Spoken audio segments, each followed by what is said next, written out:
Halo, apa kabar saudara? Senang sekali saya Emir Syapurba dapat kembali menyapa Anda dalam program Sapa Sumut Spesial. Kali ini saudara, Sapa Sumut Spesial hadir dalam acara sholat tasbih bersama dengan Haji Rajudin Sagala, Wakil Ketua DPRD Kota Medan. Lalu seperti apa kegiatan sholat tasbih bersama dengan Wakil Ketua DPRD Kota Medan Haji Rajudin Sagala? Berikut liputannya untuk Anda.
Wakil Ketua DPRD Kota Medan Haji Rajudin Sagala menghadiri gelaran sholat tasbih yang digelar oleh Sri Kandi Pujakesuma Kota Medan. Sholat tasbih yang digelar di Masjid Raya Al-Mashun Medan pada Minggu pagi ini juga dihadiri hampir 1.000 ibu pengajian mulai dari pengurus dan anggota Sri Kandi Pujakesuma se-Kota Medan hingga 20 pengajian di luar pengajian Al-Zahra Sri Kandi.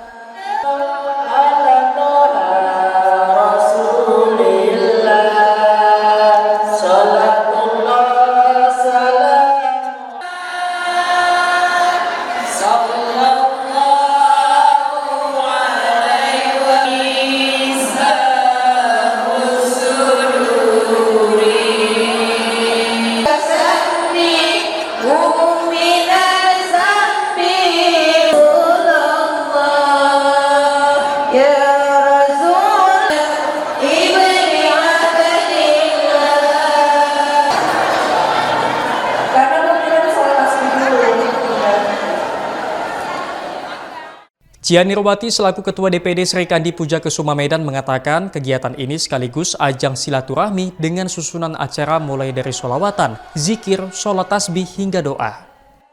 Saya Ibu Cia Nirwati, Ketua DPD Sri Kandi Pujakesuma Medan.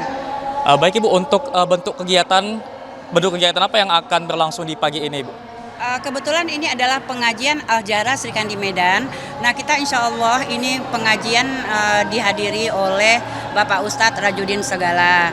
Terus kegiatan kita berupa sholat tasbih, zikir, sama selawatan. Terus tausiah, ditutup dengan doa. Baik Ibu, untuk narasumber dan juga tamunya siapa aja yang hari ini hadir? Kita dari 21 kecamatan DPC Al-Zahra Sri Kandi Medan. Jadi kita ada 21 kecamatan dan juga ada pengajian yang kita undang sekitaran Kota Medan. Ada kurang lebih 20 pengajian di luar 21 kecamatan.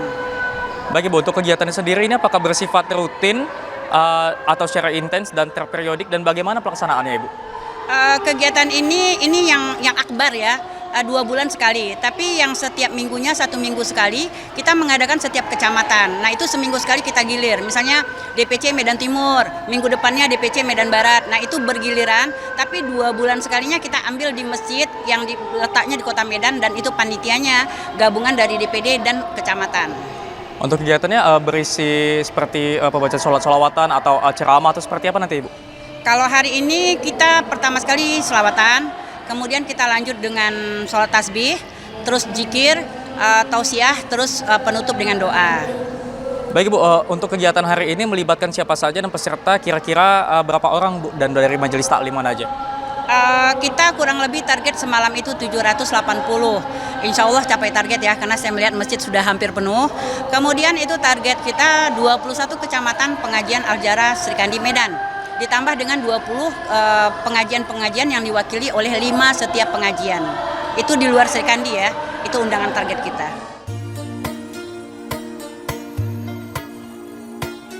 Acara ini rutin setiap 2 bulan sekali dan pengajian seminggu sekali tetap dilakukan di tingkat kecamatan. Kegiatan ini mendapat antusias ibu-ibu pengajian di Kota Medan. Menurut mereka, selain sebagai wadah silaturahmi, kegiatan sholat tasbih, zikir, dan doa cukup baik dilakukan, sehingga masyarakat dapat terus meningkatkan ibadah dan terhindar dari perbuatan tidak baik. Sebelumnya udah pernah ikut kegiatan ini sebelumnya, Bu Astuti? Sudah pernah Sebelumnya ya. Dan tahu informasi acara ini dari mana, Ibu? dari ketua-ketua Medan Puja Kusuma, Serikandi Puja Kusuma DPD. Dan juga harapan Ibu mengikuti acara ini apa, Ibu Astuti? Harapannya untuk mempererat silaturahmi sesama semua anggota dan ketua-ketua. Sebelumnya dari Serikandi di Puja Kusuma Medan Petisa ada berapa orang hari ini, Bu, yang mengikuti acara? Yang mengikuti sekitar ada 20 orang. 20 orang ya. Dengan sholat tasbih, sholawat, zikir, dan doa diharapkan mampu meningkatkan keimanan masyarakat guna membentengi diri dari perilaku negatif dan keputusasaan dalam hidup. Sholat ini memiliki keutamaan yang sangat besar bagi yang mengerjakan dan mengamalkannya. Ulama terdahulu mengibaratkan seperti membuat kebun di dalam surga, dapat menjadi tebusan bagi orang tua di hari kiamat, serta akan dimudahkan dalam urusannya baik di dunia maupun akhirat.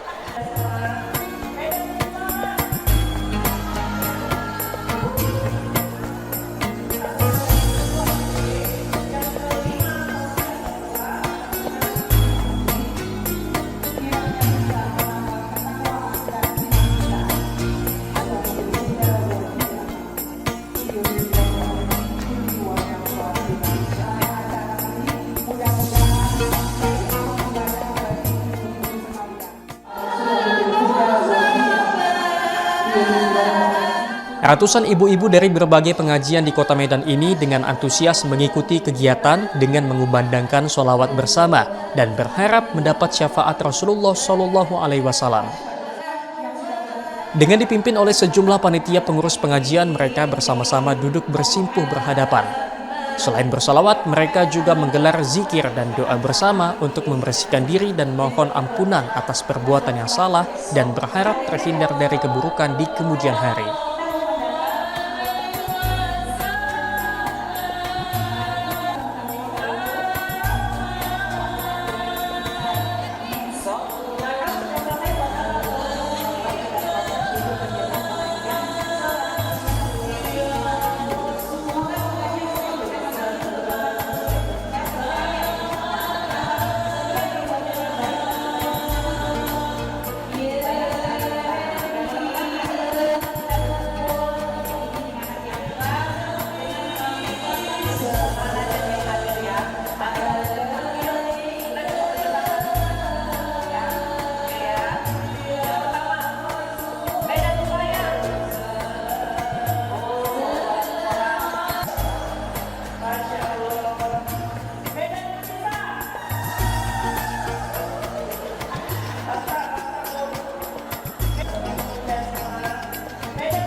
Sholawat, zikir, dan doa digelar mulai pukul 8 pagi ini dilakukan hingga pukul 10 pagi.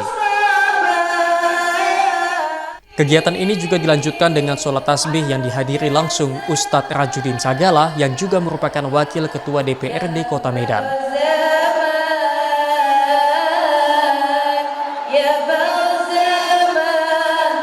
Kegiatan ini diharapkan agar dapat selalu dilakukan oleh kelompok-kelompok pengajian sehingga seluruh umat muslim dapat lebih baik dan terhindar dari peliknya kehidupan saat ini.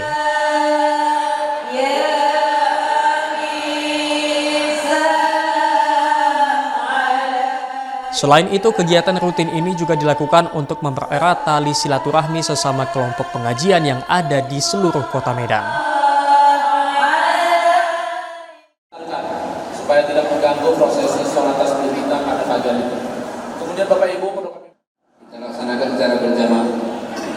Sengaja aku sholat sunat tasbih 4 rakaat mengikut imam karena baru nanti bangkit dari sujud ya, atau duduk antara dua sujud, baca doanya, ya. Apa doanya?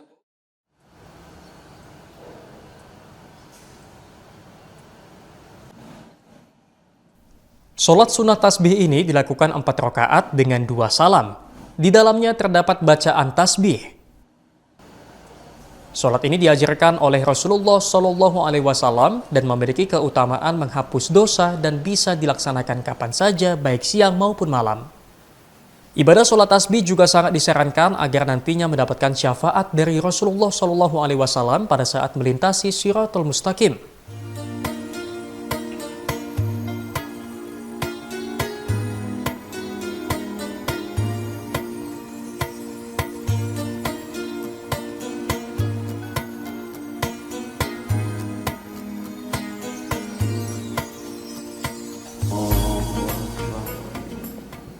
Dalam sholat ini tidak hanya membaca tasbih dalam sholat, kaum muslimin juga bisa membaca doa yang dianjurkan dan dibaca setelah tasyahud akhir sebelum salam.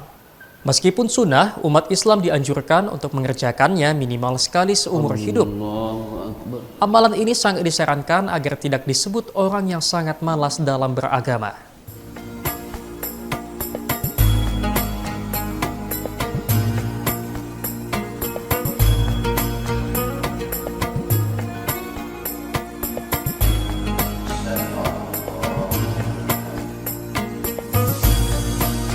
Keutamaan lain sholat ini disebutkan sebagai salah satu amalan yang dapat membuat dosa-dosa seorang hamba diampuni oleh Allah Subhanahu wa Ta'ala.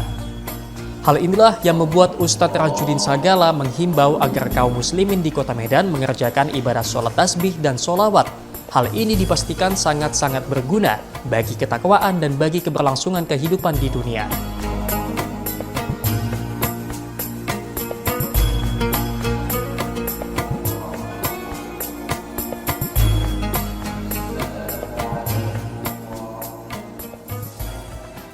Jadilah kita menjadi muslim yang suka berbagi.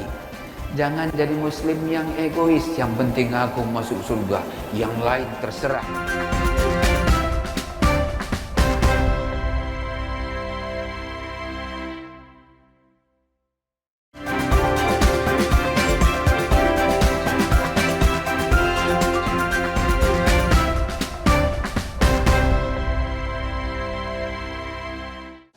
Selama dia tidak meninggalkan sholat fardu dan tidak syirik kepada Allah, haram jasadnya disentuh oleh neraka. Tapi tema kita hari ini adalah bersih-bersih dosa. Bu, Ibu dulu. Usai menjadi imam sholat tasbih, Ustadz Rajudin yang juga merupakan wakil ketua DPRD Kota Medan memberikan tausiah dan pesan-pesan untuk masyarakat. Dengan membawakan tema bersih-bersih dari dosa, Rajudin mengajak agar masyarakat tidak mengulangi dosa yang telah diperbuat. Jawabannya ya. Mendoakan orang tua dan menjaga wudhu cukup baik untuk menangkal perbuatan buruk. Pembersihan seluruh catatan dosa mulai dari menutup aurat, ucapan, hingga sedekah terus-menerus diingatkan kepada masyarakat agar muslim dan muslimah di Kota Medan terhindar dari perilaku negatif dan keputusasaan.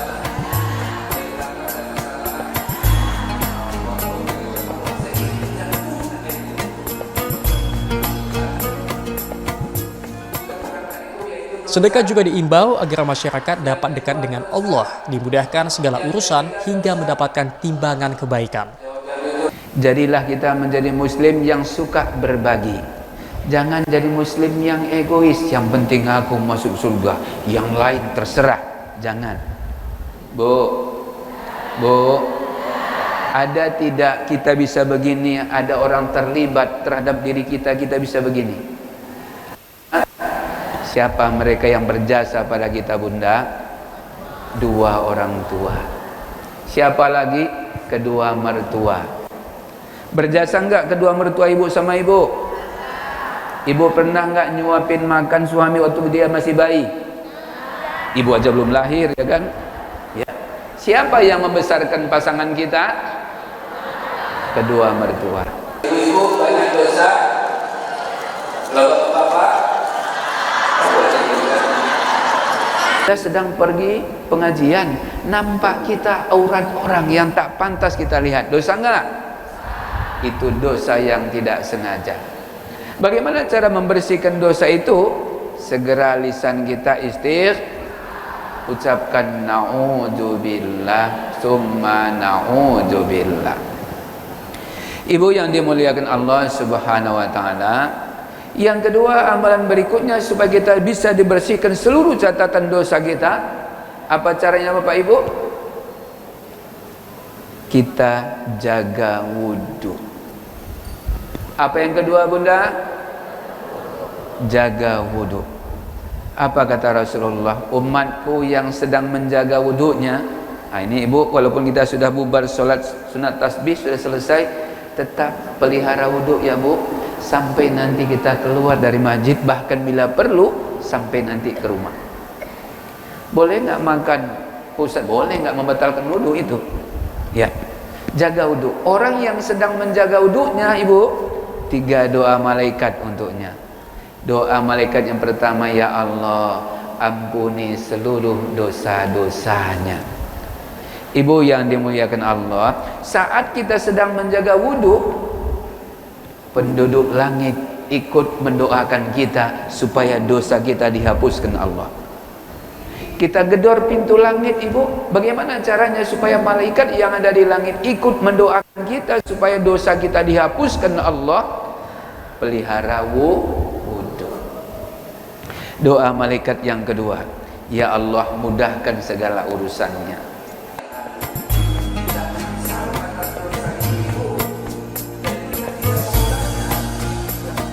Bersih dosa.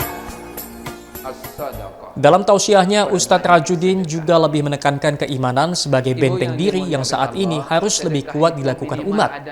Diawali dengan bertaubat menghapus perbuatan dosa dan meningkatkan ibadah, hingga bersedekah membuat umat muslim terhindar dari perilaku negatif, putus asa di tengah situasi kehidupan yang cukup sulit belakangan ini. Menurut Ustadz Rajudin Sagala, kegiatan sholat tasbih ini cukup baik dilakukan di momen khusus termasuk bulan Muharram saat ini. Diharapkan ketaatan umat terus bertambah dengan kegiatan keagamaan, karena hal tersebut merupakan investasi akhirat.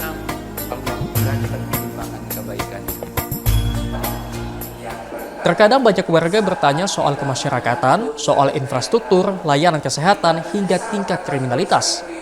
Namun semua hal tersebut telah dibawa ke DPRD Medan untuk diadvokasi dan disampaikan ke instansi terkait.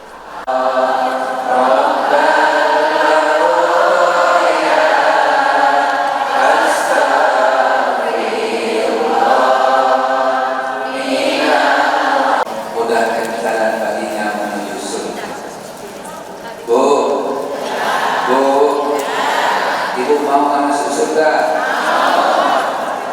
Kok yang jawab belum sampai separuh ya? Ibu mau nggak masuk surga? Kalau ibu sudah di surga, yang ibu ajak masuk surga siapa aja Bu? Anak, terus orang tua. Oke, assalamualaikum warahmatullahi wabarakatuh.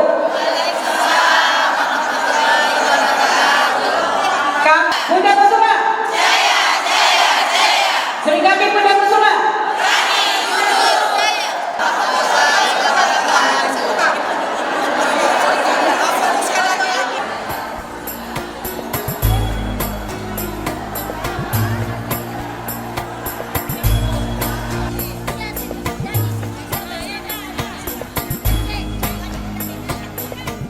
Ya saudara, saat ini saya sudah bersama dengan Bapak Haji Rajudin Sagala, Wakil Ketua DPRD Kota Medan, yang turut hadir di acara sholat tasbih yang dilaksanakan di Masjid Raya Kota Medan pada saat ini.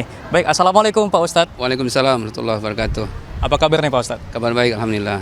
Senang sekali hari ini bisa kembali bertemu dengan Pak Ustadz. Dan saya lihat tadi Pak Ustadz, masyarakat sangat antusias mengikuti kegiatan ini, khususnya para ibu-ibu, ya, para ibu pengajian yang hadir dalam acara ini. Apakah memang acara ini rutin Bapak laksanakan, Pak Ustadz? Ya, terima kasih. Sholat sunat tasbih memang sudah menjadi agenda rutin kita, terutama di bulan Ramadan atau di momen-momen khusus. Karena ini masih bulan Muharram, ini termasuk momen khusus, maka bulan ini kita lakukan juga sholat sunat tasbih, dan kebetulan diadakan di Masjid Raya ini. Yang hadir cukup banyak, alhamdulillah, ini hampir 1000 orang yang hadir dari ibu-ibu Serikandi Kota Medan Puja Kusuma. Alhamdulillah. Baik Pak Ustadz, selain acara sholat tasbih ini Pak Ustadz, apakah di acara ini juga ada pesan-pesan yang Pak Ustadz sematkan Pak?